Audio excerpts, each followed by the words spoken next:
Hello viewers, ഏവർക്കും നമ്മുടെ പുതിയൊരു വീഡിയോയിലേക്ക് സ്വാഗതം. എൻ്റെ പേര് വിഷ്ണു. എൻ്റെ പേര് പ്രഫുൽ. ഞങ്ങൾ റെനർജി സിസ്റ്റത്തിൽ സർവീസ് എഞ്ചിനീയേഴ്സായി വർക്ക് ചെയ്യും.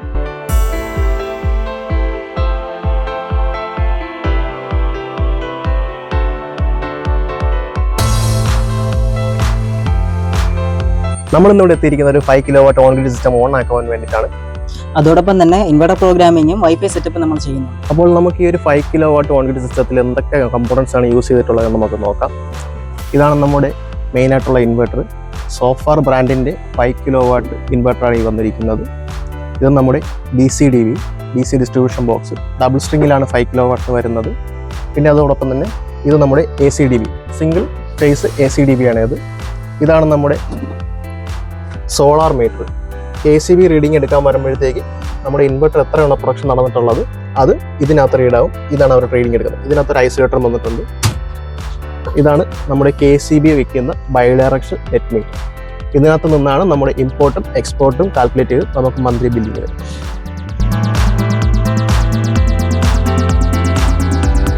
നമ്മുടെ ഇൻവെർട്ടർ ഓൺ ആകുന്ന തൊട്ട് മുമ്പായിട്ട് നമ്മുടെ DBക്ക് അതുള്ള കണക്ഷൻസും വോൾട്ടേജസും എല്ലാം കറക്റ്റ് ആണോ എന്ന് ചെക്ക് ചെയ്യേണ്ടതുണ്ട്. അപ്പോൾ അത് നമുക്ക് ചെക്ക് ചെയ്ത് നോക്കാം. നമ്മൾ AC സൈഡ് വോൾട്ടേജ് ആണ് ചെക്ക് ചെയ്യാൻ പോകുന്നത്. ആദ്യം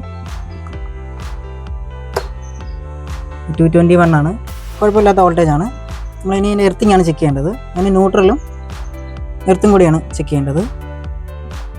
2.3 ആണ്, നല്ലൊരു എർത്തിങ് ആണ്. ഇത് നമുക്ക് പാനലിൽ നിന്ന് വരുന്ന ടോട്ടൽ ഔട്ട്പുട്ട് DC വോൾട്ടേജ് എത്രയാണെന്ന് നമുക്ക് ചെക്ക് ചെയ്ത് നോക്കാം. DC വോൾട്ടേജ് നമുക്ക് നോർമലി ഒരു മൾട്ടിമീറ്റർ വെച്ച് മാത്രമേ നമുക്ക് ചെക്ക് ചെയ്യാൻ പറ്റത്തുള്ളൂ. അപ്പോൾ അതെങ്ങനെയാണ് നോക്കാം. 10 പാനലിൻ്റെ ഔട്ട്പുട്ട് ഔട്ടാണ് ഈ കാണിക്കുന്നത്. അതുപോലെ തന്നെ നമുക്ക് AC വോൾട്ടേജും DC വോൾട്ടേജും മൾട്ടിമീറ്റർ ടെസ്റ്ററോ ഇല്ലാതെ തന്നെ നമുക്ക് ഇൻവെർട്ടറിനകത്ത് നമുക്ക് റീഡിങ് എടുക്കാൻ പറ്റുന്നതാണ്. നമുക്ക് എങ്ങനെ നോക്കാം. ജസ്റ്റ് ഈ ഒരു ബട്ടൺ ടാപ്പ് ചെയ്ത് കൊടുക്കുമ്പോഴത്തേക്കും അറിയാൻ പറ്റും. ഗ്രിഡ് 228 വോൾട്ടാണ് നമ്മൾ AC വോൾട്ടേജ് പോന്നിട്ടുള്ളത്. PV1 457, PV2 457. ഓരോ സ്ട്രിങ്ങിൽ 457 വോൾട്ട് വെച്ച് കയറുന്നുണ്ട്. പിന്നെ അതുപോലെ തന്നെ നമുക്ക് ഇതിനകത്ത് ഇത് പവർ, ഇപ്പോൾ ഇൻവെർട്ടർ റീസ്റ്റാർട്ട് ആയി വരുന്നതേ ഉള്ളൂ. ഈ പവർ എന്ന് പറയുമ്പോഴത്തേക്കും നമ്മുടെ വെയിലിൻ്റെ ഇൻറ്റൻസിറ്റി അനുസരിച്ച് പവർ കൂടെ കുറയുകയും ചെയ്യും. ഇപ്പം മങ്ങിയ കാലാവസ്ഥയുകൊണ്ട് പവർ വളരെ കുറവായിരിക്കും. പിന്നെ ഒരു വട്ടം ടാപ്പ് ചെയ്യുമ്പോഴത്തേക്ക് 2 ഡേ പ്രൊഡക്ഷൻ നമ്മളിപ്പോൾ കുറച്ച് നേരത്തെ പ്ലാന്റ് ഓൺ ആക്കിയിട്ടുള്ളൂ. ടുഡേ ഇന്നത്തെ യൂണിറ്റാണ് എഴുതി കാണിച്ചിരുന്നത് 3.08. ഒന്നുകൂടെ ടാപ്പ് ചെയ്യുമ്പോൾ തന്നെ നമുക്ക് ടോട്ടൽ പ്രൊഡക്ഷൻ 10.7 അങ്ങനെ നമുക്കറിയാൻ പറ്റും. ഇപ്പോൾ നമുക്ക് ഒരു ഓൺലൈൻ മോണിറ്ററിംഗ് ഇല്ലാത്ത, പറയുമ്പോൾ നമുക്ക് വൈഫൈ സെറ്റപ്പ് ഇല്ലാത്ത, വൈഫൈ ഇല്ലാത്ത വീടുകളിലാണെങ്കിൽ നമുക്കിപ്പോൾ ഇതിൻ്റെ ജനറേഷൻ അറിയണമെങ്കിൽ ഇതുപോലെ നമ്മൾ ടാപ്പ് ചെയ്ത് കൊടുത്താൽ നമുക്കറിയാൻ പറ്റുന്നതാണ്. അപ്പോൾ നമുക്ക് ഇൻവെർട്ടർ എങ്ങനെ ഓൺ ചെയ്യുന്നത് നോക്കാം. അത് നമ്മൾ DC സൈഡാണ് ഓൺ ചെയ്യേണ്ടത്. അതിനാൽ നമ്മൾ ഓൺ ചെയ്യണം ഈ 2 MCB. അതിനുശേഷം നമ്മൾ കുറച്ച് വെയിറ്റ് ചെയ്യണം ഇൻവെർട്ടർ ഓണായി വരാനായിട്ട്. അപ്പോൾ നമ്മുടെ സിസ്റ്റം ഓണായി വന്നിട്ടുണ്ട്. ഈ റെഡ് ഇൻഡിക്കേഷൻ കത്തി കിടക്കുന്നത് AC സപ്ലൈ എത്താത്തതുകൊണ്ടാണ്. അപ്പോൾ അതിനായിട്ട് നമ്മൾ AC സൈഡ് ഓൺ ചെയ്യണം. അപ്പോൾ നമ്മൾ സോളാർ മീറ്ററിൻ്റെ അടുത്ത് ഒരു ഐസൊലേറ്റർ ഉണ്ടാവും, അത് നമ്മൾ ഓൺ ചെയ്യണം.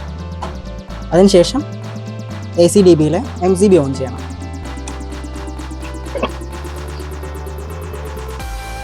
ഇനി അത് 60 സെക്കൻഡ് ടൈം എടുക്കും ഇതൊന്ന് ഓണായി വരാനായിട്ട്. ഇൻവെർട്ടർ ചെക്ക് ചെയ്യുന്നുണ്ട്. ചെക്ക് ചെയ്തതിന് ശേഷം ഇൻവെർട്ടർ ഓൺ ആവും. പിന്നീട് പവർ എടുത്ത് തുടങ്ങും. അപ്പോൾ നമ്മൾ ഓണായി വന്നിട്ടുള്ള ഇൻവെർട്ടറിൻ്റെ ഇൻപുട്ട് മോഡ് നമ്മൾ ചേഞ്ച് ചെയ്ത് കൊടുക്കേണ്ടതുണ്ട്.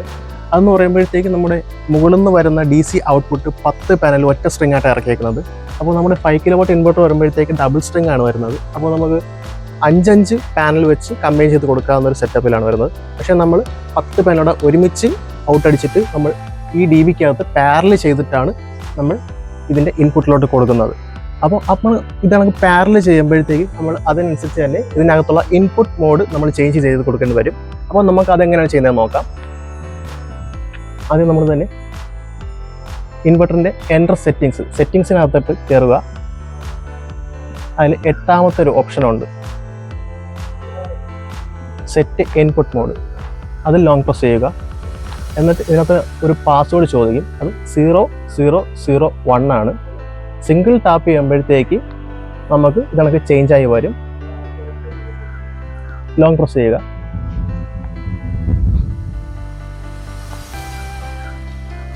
(00001) അടിക്കുമ്പോഴത്തേക്ക് നമ്മൾ ഇൻപുട്ട് മോഡിനകത്തോട്ട് കയറി വരുന്നതാണ്. എന്നിട്ട് ഇതിനകത്ത് കിടക്കുന്നുണ്ട് പാരലൽ. അപ്പോൾ നമ്മൾ പാരലൽ ലോങ് പ്രസ് ചെയ്യുക. അതെ, സക്സസ് കാണിച്ചിട്ടുണ്ട്. നമ്മൾ ഈ ഇൻപുട്ട് മോഡ് ചേഞ്ച് ചെയ്യുന്നതും ബാക്കിയെല്ലാം ഇൻവെർട്ടർ പ്രോഗ്രാം ചെയ്യുന്നത് എല്ലാം നമ്മൾ AC സൈഡ് ഓഫ് ചെയ്തിട്ടാണ് ചെയ്യേണ്ടത്. എങ്കിൽ മാത്രമേ ഇതിനകത്ത് സെറ്റ് ആവത്തുള്ളൂ. വിഷ്ണു, നമ്മുടെ കസ്റ്റമേഴ്സിൻ്റെ എല്ലാവരും ഡൗട്ടാണ് നമ്മുടെ ഇൻവെർട്ടറിൻ്റെ വർക്കിങ്ങും ഡെയിലി ജനറേഷനും അതൊക്കെ നമ്മുടെ മൊബൈലിൽ അറിയാൻ പറ്റുമോ എന്നുള്ളത്. നമുക്കങ്ങനെ അറിയാൻ പറ്റുമല്ലോ അല്ലേ? തീർച്ചയായിട്ടും അറിയാൻ പറ്റും. അപ്പോൾ ഇപ്പം വരുന്ന എല്ലാ ഇൻവെർട്ടേഴ്സും നമുക്ക് ഓൺലൈനായിട്ട് കണക്ട് ചെയ്തിട്ട് നമ്മുടെ ഫോണിനകത്ത് ഡെയിലി ജനറേഷൻസ് അറിയാൻ പറ്റുന്നതാണ്. അതിന് പ്രധാനമായിട്ടും നമ്മുടെ വീട്ടിലൊരു വൈഫൈ നെറ്റ്വർക്ക് വേണം. അതുണ്ടെങ്കിൽ മാത്രമേ നമുക്ക് ഈ ഓൺലൈനായിട്ട് നമുക്ക് ഫോണിൽ അറിയാൻ പറ്റത്തുള്ളൂ. ഇതാണ് ആ ഒരു ഡിവൈസ്. ഇതാണ് ഇൻവെർട്ടറിൻ്റെ ലോഗർ എന്ന് പറയുന്നത്. ഇതെന്ന് പറയുമ്പോഴത്തേക്ക് ഒരു ഇൻ്റർനെറ്റ് ഇല്ലാത്തൊരു വൈഫൈ നെറ്റ്വർക്കാണ്. ഈ നെറ്റ്വർക്കിനെ നമ്മുടെ വീട്ടിലെ വൈഫൈ ആയിട്ട് നമ്മൾ കണക്ട് ചെയ്യും. കണക്ട് ചെയ്യുമ്പോൾ ഇതിനകത്ത് ഈ ഇൻവെർട്ടറിനകത്ത് നടക്കുന്ന ഡെയിലി ജനറേഷനും പ്രൊഡക്ഷനും എല്ലാം ഇത് സേവ് ചെയ്തിട്ട് നേരെ സെർവറിൽ വിടുന്നു. സെർവർ വിട്ടിട്ട് അതിൻ്റെ ഒരു സൈറ്റ് ഉണ്ട്, ഒരു ആപ്ലിക്കേഷൻ. ആ ആപ്ലിക്കേഷൻ ത്രൂ നമുക്ക് അറിയാൻ പറ്റും. ആപ്ലിക്കേഷൻ്റെ പേര് SolarMan Smart എന്നാണ്.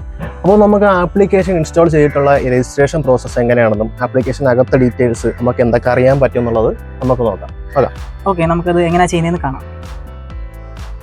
ആപ്ലിക്കേഷൻ ഡൗൺലോഡ് ചെയ്യാനായിട്ട് നമ്മൾ ആദ്യം തന്നെ പ്ലേ സ്റ്റോർ ഓപ്പൺ ചെയ്യാം. SolarMan Smart എന്ന് സെർച്ച് ചെയ്യാം. ഓൾറെഡി ഞാൻ ആപ്ലിക്കേഷൻ ഡൗൺലോഡ് ചെയ്തിട്ടുണ്ട്, അതുകൊണ്ട് ഞാൻ ഡയറക്റ്റ് ഓപ്പൺ ചെയ്യാണ്. അതിനുശേഷം താഴെയായിട്ട് രജിസ്റ്റർ എ ന്യൂ അക്കൗണ്ട് എന്നൊരു ഓപ്ഷൻ ഉണ്ടാവും, അത് ഓപ്പൺ ചെയ്യാം. മേളിൽ ഇൻഡി കൊടുക്കുക, താഴെ ഇമെയിൽ ID, കസ്റ്റമറുടെ ഇമെയിൽ ID കൊടുക്കുക. ആ ഇമെയിൽ IDയിലേക്ക് ഒരു വെരിഫിക്കേഷൻ കോഡ് ചെല്ലുന്നതാണ്. അതുകൊണ്ട് തന്നെ ഇപ്പോൾ യൂസ് ചെയ്യുന്ന ഒരു ഇമെയിൽ ID ആയിരിക്കണം അവിടെ കൊടുക്കേണ്ടത്. ഞാൻ ഓൾറെഡി കസ്റ്റമറുടെ ഇമെയിൽ ID സേവ് ചെയ്ത് വെച്ചിട്ടുണ്ട്, അതുകൊണ്ട് ഞാൻ ഡയറക്റ്റ് അവിടെ കൊടുക്കുന്നു.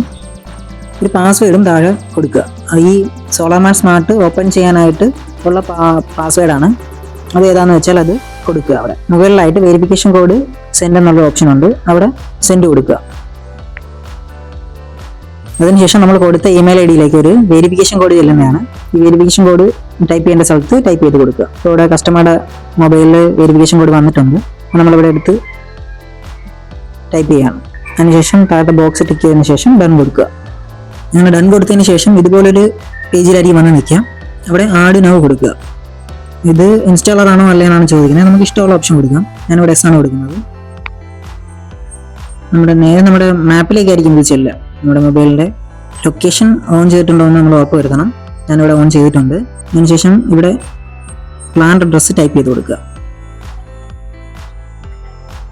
ഞാനിവിടെ പേരും അഡ്രസ്സും കൊടുത്തിട്ടുണ്ട്. അതിനുശേഷം നെക്സ്റ്റ് കൊടുക്കുക. ഇതുപോലെ ഒരു പേജിലായിരിക്കും വരിക. അവിടെ പ്ലാന്റ് നെയിം കൊടുക്കുക. ആദ്യം പ്ലാന്റ് ടൈപ്പ് റെസിഡൻഷ്യൽ തന്നെയാണ്. System type all on grid കൊടുക്കുക. താഴെയായിട്ട് ഇൻസ്റ്റാളേഷൻ കപ്പാസിറ്റി നമ്മളിവിടെ 5 kW വെച്ചേക്കുന്നത്, അതുകൊണ്ട് തന്നെ 5 കൊടുക്കുകയാണ് ഇവിടെ. ശേഷം ഇവിടെ കറൻസി INR തന്നെയാണോ എന്ന് ഉറപ്പ് വരുത്തണം. അതിനുശേഷം ഓക്കെ കൊടുക്കുക. അപ്പോൾ പ്ലാന്റ് ക്രിയേറ്റ് ആയിട്ടുണ്ട്. നമുക്ക് ഇൻവെർട്ടറും വീട്ടിലെ റൂട്ടറുമായിട്ട് കണക്ട് ചെയ്യണം. അതിനായിട്ട് നമ്മളിവിടെ ആഡ് ഡേറ്റ ലോഗർ കൊടുക്കുക. ഇവിടെ തന്നെ ഓപ്ഷൻ ഉണ്ടാവും, അത് കൊടുക്കുക. ഇത് നമ്മൾ സ്കാൻ ചെയ്യേണ്ടത് നമ്മുടെ ഇൻവെർട്ടറിന് അടിയിലായിട്ട് ലോഗർ ഉണ്ടാവും. ആ ലോഗറാണ് സ്കാൻ ചെയ്യേണ്ടത്. നമ്മൾ അങ്ങോട്ട് കൊണ്ടു ചെന്നാൽ മാത്രം മതി, ഓട്ടോമാറ്റിക്കലി സ്കാൻ ആയിക്കോളും. ഇത് ലോഗറിൻ്റെ സീരിയൽ നമ്പറാണ് ഈ കൊടുത്തിരിക്കുന്നത്. അത് ഒന്ന് ചെക്ക് ചെയ്ത് നോക്കുക. അതിനുശേഷം ഓക്കെ ആഡ് കൊടുക്കുക. ആഡ് കൊടുത്തതിന് ശേഷം ഞാൻ കൊടുക്കുക. ഗോ ടു കോൺഫിഗർ എന്നൊരു ഓപ്ഷൻ വരും. ഗോ ടു കോൺഫിഗർ കൊടുക്കുക. ഇതിപ്പോൾ ഈ വീട്ടിലെ റൂട്ടർ നെയിമാണ് ഈ കാണിച്ചേക്കുന്നത്.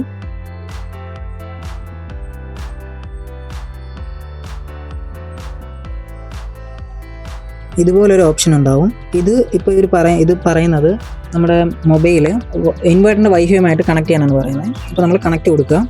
കണക്ട് കൊടുത്തതിന് ശേഷം ഇത് നമ്മുടെ ഇൻവെർട്ടറിൻ്റെ സീരിയൽ നമ്പർ വെച്ചിട്ടുള്ളൊരു വൈഫൈ സിഗ്നൽ നമ്മുടെ മൊബൈലിൽ കാണിക്കും. അതിൽ കണക്ട് ചെയ്യണം. അതിൽ കണക്ട് ചെയ്യുമ്പോൾ ഒരു പാസ്വേഡ് ചോദിക്കും. ആ പാസ്വേഡ് ലോഗറിന് സീരിയൽ നമ്പറിൻ്റെ തൊട്ട് അടിയിൽ തന്നെ ഉണ്ടാവും. അത് ടൈപ്പ് ചെയ്ത് കൊടുക്കുക. അതിനുശേഷം കണക്ട് ആവുന്നതാണ്. അതിനുശേഷം ബാക്ക് ഓപ്ഷൻ കൊടുക്കുക. കണക്ട് ആവുന്നതായിട്ട് നമുക്ക് കാണാൻ പറ്റും. നമ്മുടെ ഇൻവെർട്ടർ കണക്ട് ആയിട്ടുണ്ട്, വൈഫൈ കണക്ട് ആയിട്ടുണ്ട്.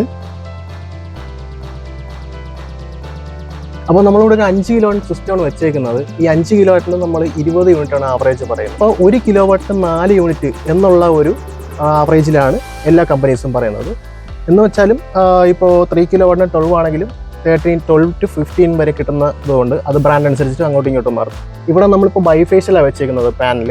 ഇവിടെ നമുക്കൊരു 20 മുതൽ 25 വരെ നമുക്ക് നോർമലി ഒരു സണ്ണി ഡേയ്സിൽ എന്ന് പറഞ്ഞാൽ രാവിലെ തൊട്ട് വൈകിട്ട് വരെ നല്ല വെയിലുള്ളൊരു ദിവസമാണ് നമ്മൾ ഈ ആവറേജ് 20 യൂണിറ്റ് പറയുന്നത്.